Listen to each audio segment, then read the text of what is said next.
কোথায় মরণ হবে, কিভাবে মরণ হবে, এটা আজরাইলও জানে না। আল্লাহ বলার পরে, আল্লাহ অর্ডার করার পরে, আল্লাহ তাআলা পারমিশন দেওয়ার পরেই শুধু জানতে পারে। এই জন্য 5 জিনিসের এলেম আল্লাহ নিজে সংরক্ষণ করেছেন। কয় জিনিস? 5 জিনিস। দুনিয়ার কাউরে দেয় নাই আল্লাহ তাআলা, কোনো নবীকেও দেয় নাই।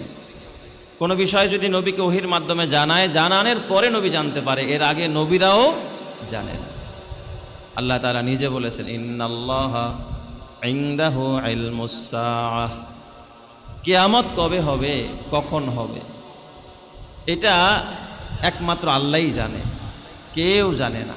তবে কিয়ামত হবে এটা সত্য, কিয়ামত হবে এটা সত্য। কিয়ামত কখন হবে কিছু আলামত কোরআন থেকে এবং হাদিস থেকে আমরা জানতে পাই, কিন্তু একেবারে নির্ধারিত টাইম, নির্ধারিত সময় কখন হবে